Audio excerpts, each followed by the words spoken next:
Thank you अध्यक्ष जी, आपने बोलने का मौका दिया और महामहिम राष्ट्रपति के अभिभाषण पे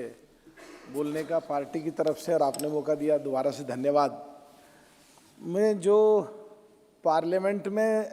देश की मैं महसूस करता हूँ, 1913 से कलकत्ता में शुरू हुई, 20-21 में यहाँ आई और 47 के बाद अब भी दो तरफ सुनने को मिलती है। लेफ्ट पे जो अच्छे काम करे, जिन काम की गुंजाइश थी जो और बेहतर हो सकते थे, कहीं जिक्र नहीं होता। और राइट पे देखते हैं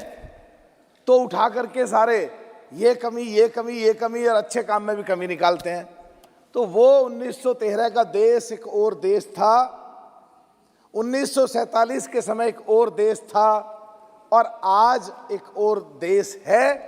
और देश या पूरा संसार जिस तरह तरक्की कर रहा है, हमारी चर्चा भी मेरे हिसाब से उस तरह की होनी चाहिए। मैं अपने साथियों से प्रार्थना करना चाहता हूं। तो महामहिम राष्ट्रपति जी के भाषण में कई चीज़ें ऐसी हैं जहां गुंजाइश थी, बहुत बेहतर हो सकती थी। कई चीज़ें ऐसी हैं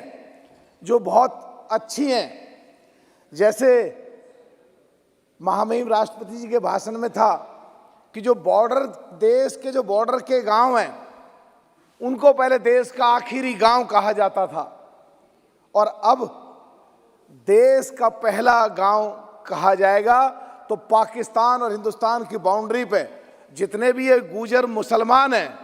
वो जो अपने आप को बहुत ऐसा महसूस करते थे कि बगैर तनख्वाह लिए हुए उग्रवादियों से, पाकिस्तानियों से, पाकिस्तान की फौजों से लड़ते थे, उनको कहीं ना कहीं ये लगा कि देश की सरकार हमारे बारे में ये सोच रही है कि हम आखिरी गांव नहीं है, हम पहला गांव है। तो इसकी हम सराहना करते हैं, धन्यवाद देते हैं, थैंक यू बोलते हैं। और उसमें एक चीज़ साहब मैं और सरकार, आपके माध्यम से सरकार से कहना चाहता हूं कि अगर सरकार ने इतना ध्यान दिया वहां, तो वहां जो बाउंड्री पर लोग हैं उनके लिए कॉलेज और स्कूलों की कमी है। वहां कॉलेज और स्कूल थोड़ा बढ़ावा दिया जाए और वहाँ के जो लोग लड़ते हैं उनको वेपन के लाइसेंस दिए जाएं और पुलिस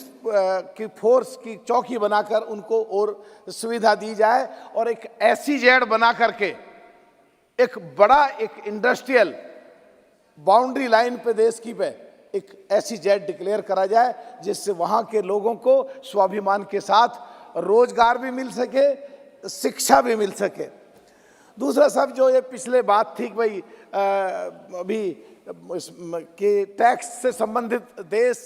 का जो है कि जो पहले 30% कॉरपोरेट टैक्स लगता था, वो पिछले दिनों 22% कर दिया गया, 15% कर दिया गया। तो उस बारे में मैं ध्यान दिलाना चाहता हूँ सरकार का आपके माध्यम से कि जो 60 साल से बड़े लोग हैं और खास करके 70 पार करते ही ऐसी स्थिति में आ जाते हैं, तो इस कॉरपोरेट टैक्स पे जहां छूट दी गई है,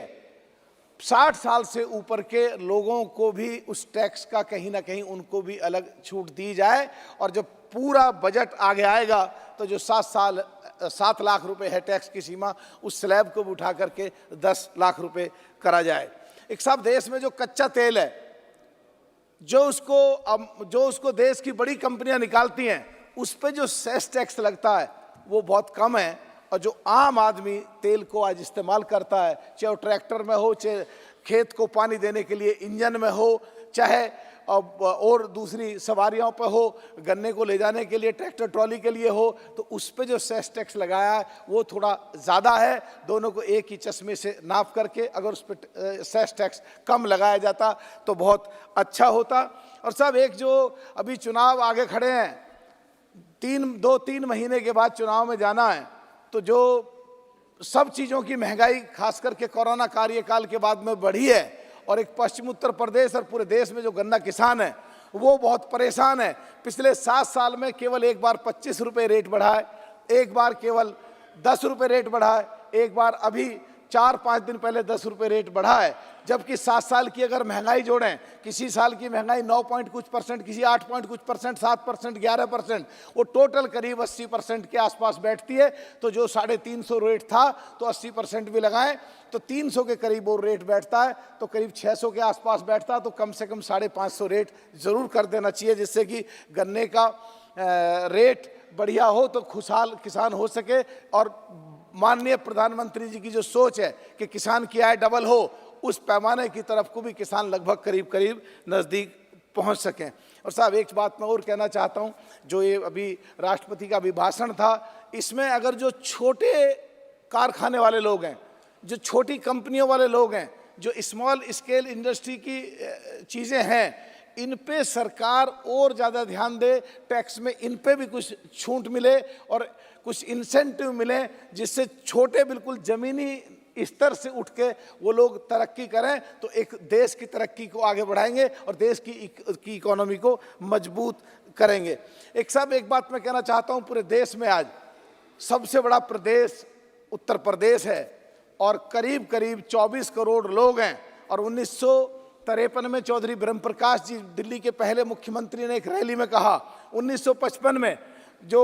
बाबा अंबेडकर साहब ने एक रैली में कहा, और 89 में केसी त्यागी जी ने एक चिट्ठी लिखी, और 2012 में कुमारी बहन मायावती जी ने प्रस्ताव पास करके भेजा कि ये बड़ा प्रदेश है, इसको 4 हिस्सों में बांटा जाए, तो करीब 8.5 करोड़ के करीब जनसंख्या है। तो इसमें 8.5 करोड़ से कम आधे से ज़्यादा देश के जो प्रदेश हैं वो छोटे छोटे प्रदेश हैं, वो 8.5 करोड़ से भी बहुत कम के हैं। तो अगर इसका भी सरकार कंसीडर करे आने वाले समय में, तो पश्चिमी उत्तर प्रदेश को और उत्तर प्रदेश के सारे हिस्सों को बढ़िया तरीके से चलाया जा सकता है। और सब जब तक अगर इसमें देर भी लगे, तो एक बहुत ही महत्वपूर्ण मुद्दा है कि पश्चिम उत्तर प्रदेश के लोग इलाहाबाद जाते हैं हाई कोर्ट के लिए, लखनऊ जाते हैं, बहुत परेशानी होती है, शाम को चलते हैं, अगले दिन पहुंचते हैं और रहने की बड़ी दिक्कतें होती हैं। तो पश्चिमी उत्तर प्रदेश में और ख़ास करके मेरठ में हाई कोर्ट की बेंच की भी एक स्थापना की जाए तो बहुत अच्छा रहेगा। और आखिरी बात एक कह के अपनी समापन करूंगा अपनी बात को, जो माननीय प्रधानमंत्री जी की सोच है कि किसान की आय डबल करी जाए, तो मैं उसमें सरकार का ध्यान दिलाना चाहता हूं कि इस बारे में जो रिसर्च पूरे वर्ल्ड में और देश में बहुत बड़ी इंडस्ट्रियों में रिसर्च इंस्टीट्यूट पे बहुत खर्चा होता है, रिसर्च का एक अलग डिवीज़न होता है। तो पश्चिमी उत्तर प्रदेश में मेरठ में किसान की फसल को कैसे हाईटेक तरीके से करे जाएं, फूल बढ़िया कैसे पैदा करे जाएं, और फ्रूट फल आदि कैसे बढ़िया पैदा करे जाएं, इसके लिए एक रिसर्च इंस्टीट्यूट खुले और किसानों के लिए एक ट्रेनिंग सेंटर भी मेरठ में बनाया जाए, जिससे किसान बढ़िया तरीके से अपनी खेती कर सकें और सरकार उनको रिसर्च करके जो रिपोर्ट आए बढ़िया तरीके से किसान को सपोर्ट कर सकें, जिससे पश्चिम उत्तर प्रदेश का और देश का किसान खुशहाल रह सके। बहुत बहुत धन्यवाद साहब।